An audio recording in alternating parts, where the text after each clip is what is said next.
Good morning, everybody. My name is Komal Agarwal, and today I'm going to present my presentation on the subject Interpretation of Statute.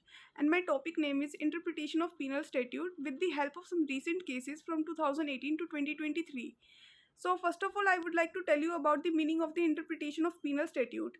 What exactly it means. So, penal statute may be defined as those statute that impose a penal liability on a person who is guilty of an offense. The word penal connotes some kind of punishment imposed against the individual by mandate of the state. So here it is very important to know that a person who is guilty of an offense and a state impose a penal liability that is considered under the interpretation of penal statute. Holsbury laws of England also explain about the interpretation of penal statute. According to them, a penal statute has been described as one whose primary object is expressly enforceable by fine, imprisonment, or other punishment. A statute is to be regarded as penal if it imposes a fine, penalty, or forfeiture other than a penalty in the nature of liquidated damages or other penalties that are of the nature of civil remedies.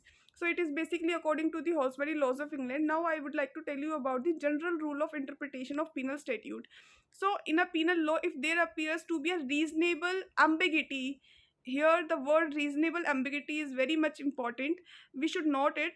The word it is clearly mentioned that where you find in a penal law a reasonable ambiguity, it shall always be decided in favor of the person who is penalized or who is guilty of an offense. Secondly, if there can be two reasonable interpretation of a penal provision, then we will always opt that interpretation which is more lenient towards the accused or towards the person who is penalized.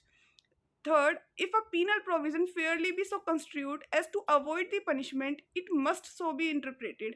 So it is very important to know that if you find any kind of ambiguity in the penal statute, then it will always in the favor of the person who is penalized. Now, next, punishment can be meted to one only if the plain words extension of the meaning of the word is allowable.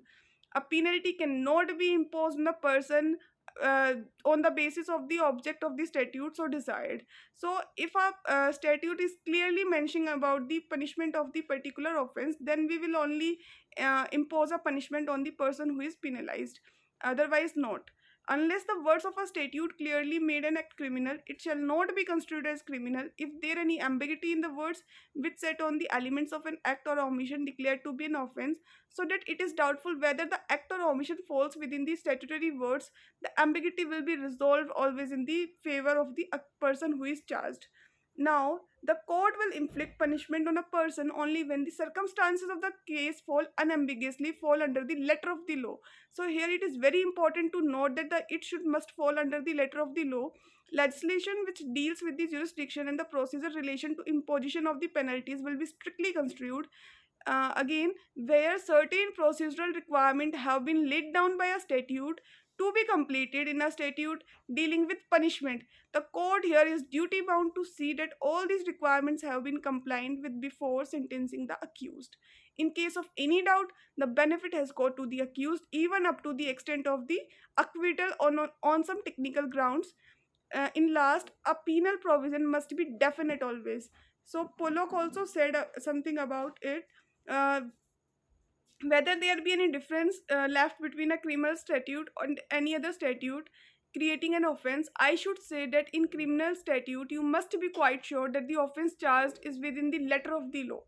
Now I would like to tell you about the strict rule of interpretation of penal statute.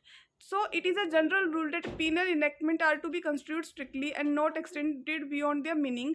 According to Crawford, criminal and penal statute must be strictly construed, that is, they cannot be enlarged or extended by intendment implications or by any equitable considerations. Again, the rule of strict constructions requires that the language of a statute should be so construed that no case shall be held to fall within it which does not come within the reasonable interpretation of the statute. Now, the rule that penal statute must receive strict construction was originally evolved in the England at a time when English law prescribed exceedingly harsh punishment and monstrous sentences for trivial offences. According to the Maxwell, the rule of strict construction of penal statute manifests itself in four ways. The very first is express language is necessary for creation of criminal offense. Therefore, no act is to be deemed criminal unless it is clearly made so by words of the statute concerned.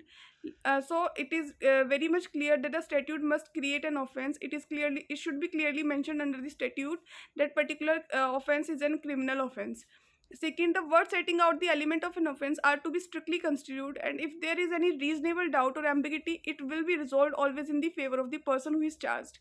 Next, the punishment can be imposed only if the circumstances of case fall within the words of the enactment. If the statute is clearly mentioning about the punishment or penalization, then we will only impose a punishment on the person who is penalized.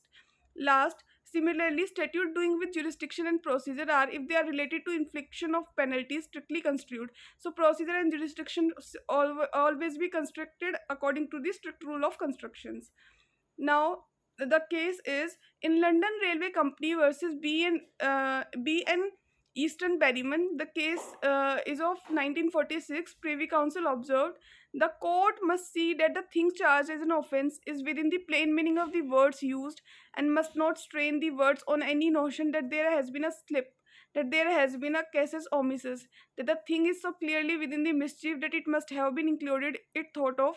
On the other hand, the person charged has the right to say that the thing charged, although within the words, is not within the spirit of the enactment, but where the thing is brought within the words and within the spirit, there a penal enactment is to be construed like any other instrument according to fair common sense of the language. So it is basically in the London Railway Company cases.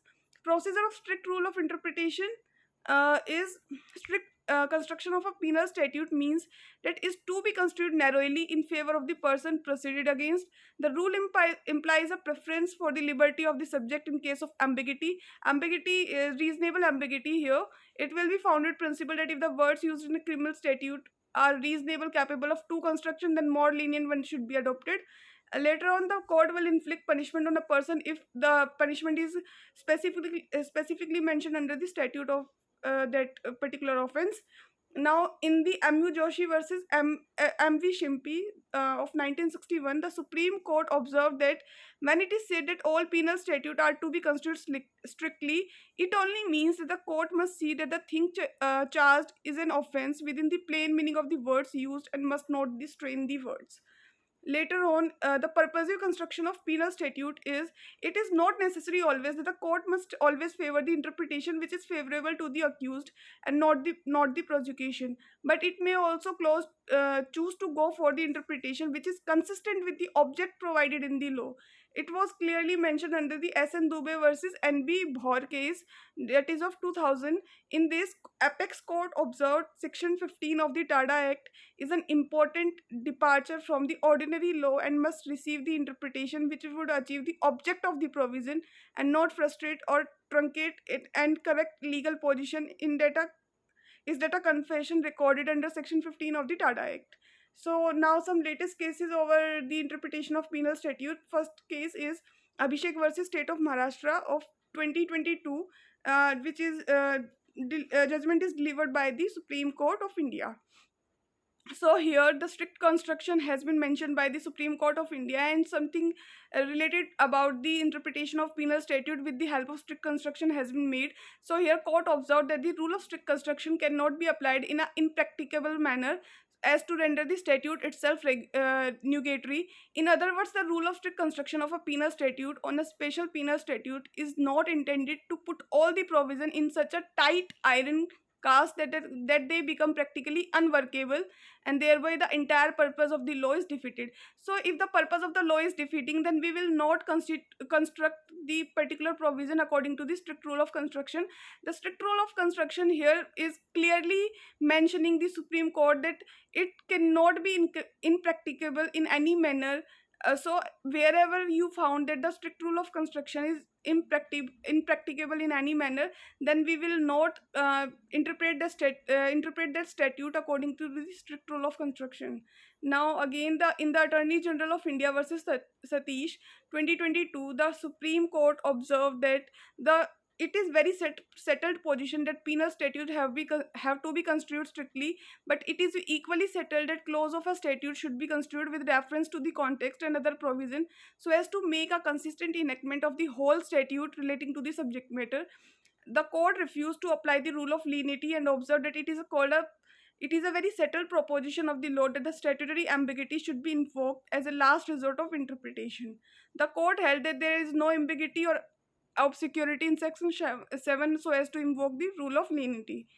Later on, the case in state of Gujarat versus Mansukh Bhai Kanji Bhai Shah, that is of 2020, the Supreme Court observed that the golden rule of interpretation for any penal legislation is to interpret the same strictly unless any constitutional considerations are involved, and in case of ambiguity, the benefit should be ensured in favor of accused.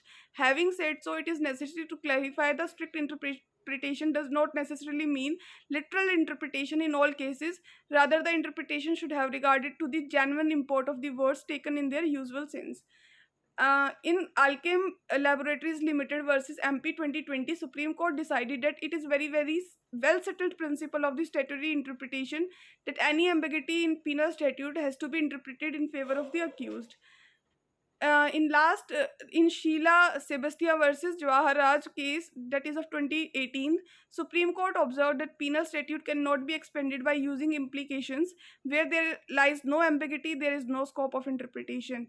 And in Tofan Singh versus State of Tamil Nadu, that is of 2021, Supreme Court observed that interpretation of the statute like NDPS Act must be made in the conformity and in tune with the spirit of the broad fundamental right and in incriminate oneself and the right to privacy. Section 58 of the NDPS Act, more than any other provision, makes it clear that a person's privacy is not to be trifled with, because if it is the officer who trifles it himself punishable under the provision. So all these are related to the strict construction of the interpretation of penal statute, where Supreme Court in different cases has observed different interpretation of that particular strict construction. Here Supreme Court also observed in one case that strict construction is uh, little bit different from the literal construction also. So all these are the recent cases on the topic of interpretation of penal statute. I hope you would like it. Now thank you so much. My I hope you like my presentation, and my roll number is 220661 and I am from LLM first year. Thank you so much.